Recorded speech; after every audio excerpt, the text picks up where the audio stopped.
políticos en entrar a la nueva agenda urbana que fue suscrita por México en la reunión de Hábitat 3 en Quito, Ecuador.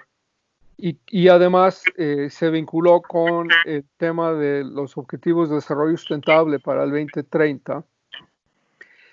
Y en Sinaloa tomaron muy en serio esta dimensión de compromisos de desarrollo vinculados a los acuerdos internacionales. Eso a mí me gustó mucho. Y yo siempre veía en Mazatlán que lo que le faltaba a Mazatlán era precisamente sacarla de su provincialidad, que no está mal, sin perderla, desde luego. O sea, el mundo de la provincia es un mundo que tiene muchas, pues mucho carisma y mucho sentido a la gente local. Y cuando empieza a vincularse a la posibilidad de crecer y digamos, figurar a nivel mundial, tienes que jugar entre lo local, lo particular y lo global, ¿no? Hay una frase muy conocida que es piensa globalmente y actúa localmente, ¿verdad? Que es como traer este conocimiento de hacia dónde va el mundo y luego plantearte qué rol vamos a jugar, ¿no? Una sociedad en algún momento dado, una ciudad, si quieres, pues tiene la oportunidad de decidir su rol en el mundo. Porque si no lo decide, se lo van a decidir. O sea, son de esas cosas de que o le entras tú y lo haces o te lo van a hacer por ti, ¿no? Que sucede en muchas áreas, ¿verdad? Y Mazatlán estaba, yo creo, en el punto medio, ¿no? Puedes asumir una proyección en futura, en el tiempo y en el espacio, o puedes dejar que las cosas sigan siendo como los usos y costumbres de todo, ¿no? Y ver el mundo desarrollarse a tu alrededor. A Mazatlán se le habían perdido muchas oportunidades de desarrollo precisamente por eso. Y yo no digo que sea bueno o malo, simplemente son situaciones, ¿no? Pero obviamente con la apertura de la carretera y con mucho interés de parte de inversionistas sobre el norte del país y la vinculación con el corredor económico del norte, obviamente hay factores ya que empiezan a influenciar el desarrollo de Mazatlán, más allá de su grupo local y sus usos y costumbres locales para abrir oportunidades más grandes, ¿no? Mayores que eso, ¿no? Capacidad del puerto, capacidad inmobiliaria, demandas, por ejemplo, de mejorar su sistema de movilidad para mover y estar a la altura del mundo en esos temas. Y por otro lado también la importancia, y yo creo que aquí esto es muy importante, de entrar a un esquema de educación para desarrollar las profesiones apropiadas para la ciudad que tú quieres ser, ¿no? No es lo mismo de que dejes que todo el mundo decida qué tipo de profesionistas se hacen contigo, a que tú orientes la capacitación, la educación, el desarrollo cultural de tu sociedad hacia una dirección determinada, ¿no? Y entonces la Agenda 2030 de Sinaloa es una agenda que a nivel estatal quiso adaptar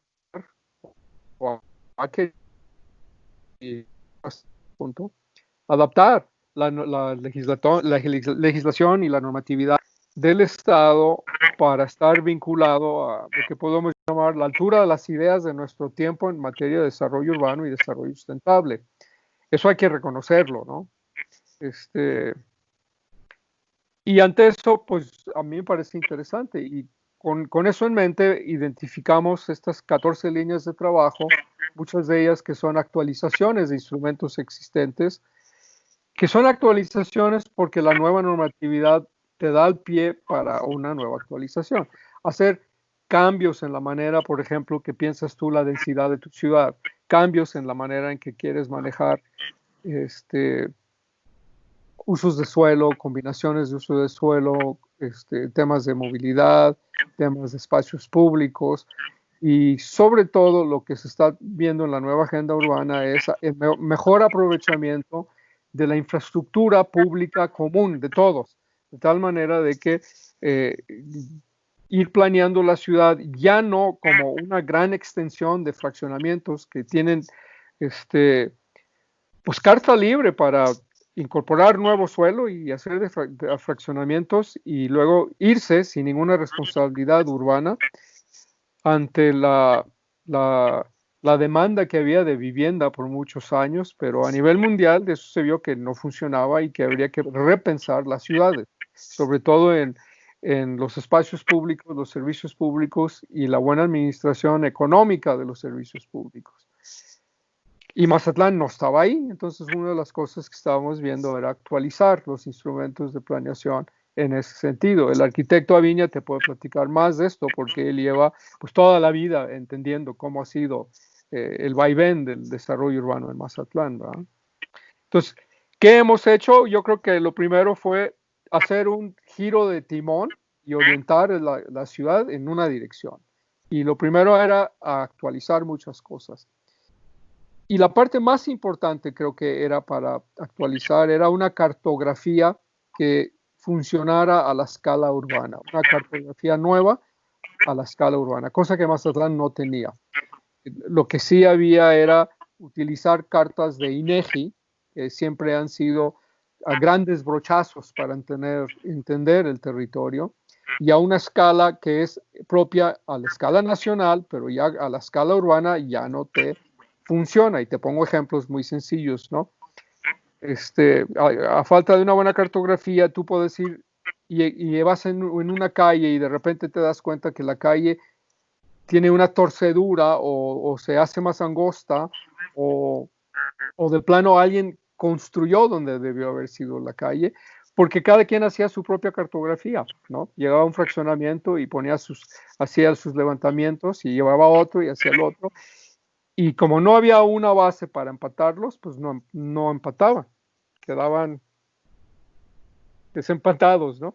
Hay un ejemplo muy bueno, y de hecho es un ejemplo que además de ser físicamente un buen ejemplo, políticamente es un buen ejemplo, porque tengo entendido que es un expresidente municipal el que sin considerar la proyección planeada de la traza urbana en un predio que él tenía, pues él lo construyó todo, ¿no? Y la parte que debió haber sido calle, pues dejó de ser calle.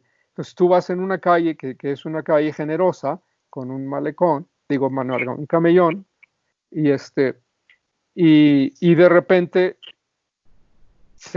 todo un lado de la calle desaparece, llegas a un muro y te tienes que meter a un pedazo de un lado que está angustiado y luego vuelves y luego sigue otra vez. ¿Por qué? Porque ese pedazo, pues alguien lo construyó, ¿no? Yo creo que incluso a sabiendas de que había una traza ahí, nada más para imponer lo que es el poder de un individuo, ¿no? El ego de alguien sobre la planeación urbana. Digo, esas son características. Eso lo ves en muchas ciudades del mundo, ¿no? Pero eso son las ciudades donde cada quien hace lo que quiere. Y si tú tomas en serio una ciudad, estableces una disciplina de desarrollo, estableces una orientación de desarrollo, estableces un concepto rector que es el que te va a regir y vas alrededor de ese concepto sacar adelante. Te pongo un ejemplo. Puede funcionar compara Mazatlán con Acapulco, ¿no? Pues Acapulco nunca va a ser una ciudad industrial como lo pudo haber sido Mazatlán, y lo es un poco, ni tampoco un puerto importante porque no se dan esas características. Acapulco era una meca de turismo, una meca inmobiliaria, ¿no? De turismo de temporada y de inversión inmobiliaria. Y eso fue lo que hizo Acapulco mucho tiempo, ¿no? Acapulco se empezó a echar a perder cuando se fue la planeación y empezaron a incursionar en los humedales, y no sé si se acuerdan, en los últimos 20 años yo me acuerdo de 2 tormentas de huracanes muy fuertes que trajo mucha desgracia a Acapulco, pero toda fue en zonas de humedales invadidos, que fueron como oportunistas que llegaron después de que la ciudad había llegado a su punto de desarrollo. Mazatlán, por otro lado, pues nunca pensó ser algo así y ahora ya lo quiere hacer, pero no lo fue preparada para hacerlo, ¿no? Entonces lo que se tiene en Mazatlán son muchos humedales invadidos que incluso en algunos lugares, fíjate, de la ciudad pueden estar hasta por debajo del nivel del mar. De manera que cuando aumenta la tormenta, la marea de tormenta y entra a la ciudad, pues quedan inundados, como vemos, ¿verdad? Yo me acuerdo de haber navegado desde el puerto hasta el ferrocarril por el arroyo Jabalines, ¿verdad? ¿Y por qué? Porque eso es el nivel de la ciudad ahí. Y te acuerdas, el año pasado hubo mucha inundación alrededor porque lo que trataron de hacer fue canalizarlo, pero el canal no daba el servicio de drenaje que el arroyo daba cuando el arroyo no era libre, ¿no? Entonces el atlas de riesgo es muy importante porque estábamos haciendo una cartografía nueva para hacer el atlas. El atlas de riesgo anterior, o el que todavía está vigente, se hizo con una cartografía a gran escala porque se hizo con criterios del gobierno federal para llevar a cabo los proyectos y se usó cartografía de INEGI. La cartografía de INEGI pues no es una cartografía precisa para la ciudad, es una cartografía precisa para una instancia federal que tiene que ver todo el país y entonces tiene su escala de ver las cosas. Y nosotros empezamos el Atlas de Riesgos, porque el Atlas de Riesgos, con una cartografía precisa a escala urbana y una actualización de los riesgos, ya te da la base para hacer todos los demás instrumentos, para identificar el plan director de desarrollo, para identificar muy bien cuáles son las zonas federales, por ejemplo, que tiene Mazatlán, que no son de jurisdicción municipal, sin embargo ha habido desarrollos en áreas que no, donde el municipio no tenía jurisdicción, ¿verdad? Entonces había algo de historia que habría que atender y podemos decir que mucho de lo que planteamos era en el espíritu de reparar el pasado para preparar el futuro, ¿verdad? Históricamente, Norberto, pues Mazatlán creció en la anarquía, ¿no? Eso lo sabemos, pues que nos hemos metido a estudiar la historia del puerto. Pero continúa en el siglo XXI, continúa este desorden. Esta disciplina urbana que hablas, pues se opone a muchos intereses políticos y económicos que hay en el desarrollo urbano. Esto impide, pues, que la planeación urbana, pues, sea realmente efectiva. ¿Qué opinas de esto? Fíjate que yo creo que es una percepción equivocada y no lo digo por ti, sino porque la gente de alguna manera lo piensa en general. Eh, yo creo que en ningún momento del Implan nosotros nos opusimos a ningún proyecto. O sea, yo creo que todos los proyectos tienen cabida y habría que saber cómo hacerlo. Y a que muchas veces no serían porque los costos de mitigación o compensación de los impactos que hacen, pues no convienen y son mejor en otros lados. Pero eso no significa que nosotros nos oponíamos a los proyectos, ¿no? Al contrario, se trata de ver cómo darle cabida a todos. Lo que sí creo es que esa idea de que una planeación que es distinta a lo que tú quieres, pues digamos como desarrollador o inversionista, realmente va en contra de tus intereses económicos, porque finalmente, si el interés es económico hacer ganancias, es decir, la renta, o si el interés político es crear una, una buena estancia, haciendo las cosas bien te da las dos, te da incluso y casi yo te podría, me atrevo a apostar porque lo he vivido en otras experiencias, de que haciendo bien las cosas, los negocios te van mejor y el poder político que desarrollas también es mejor.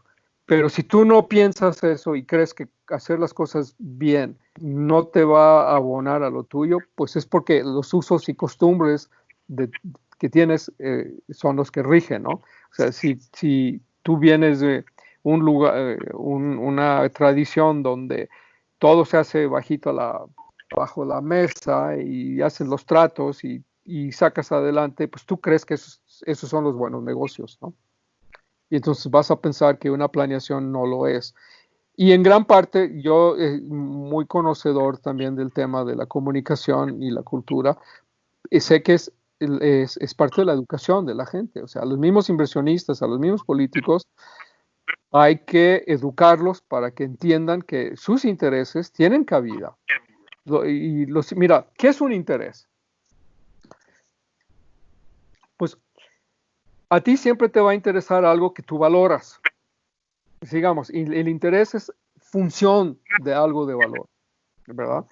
Si te interesa ganar dinero, te va a interesar el dinero. Si te interesa tener poder, te va a interesar el poder. Si no te interesan esas cosas, pues tu interés va a estar en otros lados que tú valores, ¿no? Mucha gente valora la vida familiar y entonces por encima va a buscar eso. Mucha gente valora digamos, la manifestación o la experiencia estética. Entonces mucha gente se iría por ahí. En Mazatlán hay muchos, no todos los intereses mazatlecos están alineados a la renta fácil o al poder político de corto plazo, ¿no? Entonces, ¿cómo le haces para conjugar todo? Bueno, precisamente la nueva agenda urbana plantea algo que llaman gobernanza, ¿no? Entonces, en lugar de hacer las cosas debajo de la mesa, todo el mundo pone las cartas sobre la mesa. Y entonces sobre la mesa y con una buena, ahora sí, cartografía para poner las cartas, ya puedes ir acomodando las cosas para que a todo mundo le pueda quedar lo que quiera, ¿no? Y entonces los intereses realmente si se sacan a la luz y se trabajan en un esquema de gobernanza, el producto final, digamos, el producto sinérgico de todo trabajando junto es el mayor para todos, digamos, ¿verdad? El total es mayor que la suma de las partes. Así es. Así es. Oigan, Alberto, entonces todos sabemos que la planeación pues necesita de continuidad. Después de lo que usted me platica, de lo que me estás platicando y de los proyectos en los que estaban trabajando, ¿a qué atribuye entonces que le hayan solicitado su renuncia? A mí me queda muy claro que el interés económico y político de corto plazo es ese. Entonces, cualquier cosa que sea más allá de los pocos meses que restan para la reconfiguración electorera que viene, es lo que rige, ¿no? La necesidad de recursos, tal vez, de ingresos al ayuntamiento. Y de gente que vaya a participar en los eventos electoreros. Dos cosas a las que yo obviamente me rehusaba, ¿no? ¿Y cómo se siente ahorita ya en Guadalajara, ya en la reflexión después de lo que pasó? Pues mira, a mí no me extraña que haya pasado lo que haya pasado, porque yo sentí el hostigamiento en ese sentido desde muy al principio. Y me quedaba muy claro que a la medida que se acercaba el periodo electorero iba a ser más y más por la desesperación de ir encontrando posiciones, ¿no? Económicas y políticas frente a las elecciones que vienen. Me queda claro eso, ¿no? De manera que pues, ¿qué te digo? La naturaleza humana es así. Entonces tú pones a la gente que tiene intereses de corto plazo a mandar, pues vas a ver que todas las cosas van a ocurrir sobre intereses de corto plazo, ¿no? Y haciendo ya un balance final de lo que usted logró avanzar en 14 meses, ¿cómo se queda? ¿Queda satisfecho? ¿Quedó muy rezagado? ¿Cómo lo valora? Mira, yo creo que todavía las cosas que nosotros vamos a andar pueden tener buen fin. No necesitamos ser nosotros, ¿no? Pero yo creo que la orientación que le dimos está bien. El arquitecto Aviña yo creo que puede atestiguar a eso, ¿no? Que hacer que se instalara el Consejo Municipal de Ordenamiento Territorial, Desarrollo Urbano y Vivienda, eso fue bueno. Lástima que no lo pudimos empujar más, pero allá está, ahí ya existe. Y también la figura de la Comisión de Ordenamiento Metropolitano que se instaló para una visión regional y metropolitana de Mazatlán ya está. Y el Atlas de Riesgo ya configurado para una escala urbana necesaria, ya está. De hecho, Senapred nos ha estado usando como el ejemplo referente para cómo deben hacerse los atlas de riesgos a nivel municipal. Senapred nunca había hecho eso. Senapred nada más trabajaba a nivel nacional el atlas de riesgo y trabajaba con estados. Y ahora en esta administración se le, se le dio la responsabilidad de los atlas de riesgos municipales y no tenían experiencia en ninguno. Nosotros somos el primero, bueno, junto con Bahía de Banderas, el Implan de Bahía de Banderas y el Implan de Mazatlán, fíjate. Fuimos los dos que empezamos ya con esta modalidad de hacer atlas de riesgos con Senapred. Ojalá dejen que siga adelante en los criterios que habíamos establecido, porque parte de lo que acordamos es que Senapred nos acompaña en este procedimiento para validar nuestro trabajo. Con que sigan con eso está muy bien. Entonces, yo creo que las líneas ahí están. Si el trabajo se hace, está bien. Hay dos cosas que a mí me preocuparían ahí. Una es que para entender esas líneas de trabajo, tienes que entender que las líneas están para completarse unas con otras. No son líneas independientes. No puedes poner, por ejemplo, a un gerente a cada línea y pensar que vas a sacar adelante el proyecto. El proyecto de una ciudad es un proyecto de un todo sistémico. Y entonces, yo sé que hay poca gente que alcanza a entender la visión multidisciplinaria y multifactorial para sacar adelante las cosas. Y en la medida en que la dirección que se tome no entienda esa multidimensionalidad de los elementos, no va a entender por qué. O sea, una cosa tan sencilla como, por ejemplo, la delimitación de la zona federal marítimo terrestre, con el programa de manejo del sitio Ramsar, con la Comisión de Ordenamiento Metropolitano, tienen sentido si ves cómo todas son partes de un rompecabezas que encajan. Si tú lo ves como un proyecto de cada quien, es decir, cada quien hace su pastel, pues no, aquí se trata de hacer un pastel de todas las ciudades. Ese es uno de los que me preocupa, ¿no? El otro es que, dada la experiencia reciente que hemos tenido con lo del COVID, muchas cosas han cambiado y en el sentido muy inmobiliario muchas cosas van a cambiar. Una de ellas tiene que ver con, por ejemplo, que la gente, por el problema económico que vamos a atravesar, la gente no va a tener mucha capacidad para dar enganches para casas nuevas, por ejemplo. Y eso va a cambiar el esquema de desarrollo inmobiliario y de vivienda. Y eso es algo que estábamos ya estudiando ahora y que no hemos plasmado en los programas. Lo hemos platicado el arquitecto Aviña, yo y yo otros, y he tenido buenos asesores a nivel nacional porque hemos trabajado el tema. Pero al yo ya no estar ahí, pues todo eso ya no va a llegar a Mazatlán. Ya no va a llegar el proyecto de relanzamiento de Mazatlán que estamos planteando. Y entonces, algunas de las líneas de trabajo las íbamos a enriquecer con esta nueva experiencia para darles orientaciones, sobre todo para vivienda, movilidad y espacios públicos. Esas son las tres cosas que hace falta repensar más fuertemente, ¿no?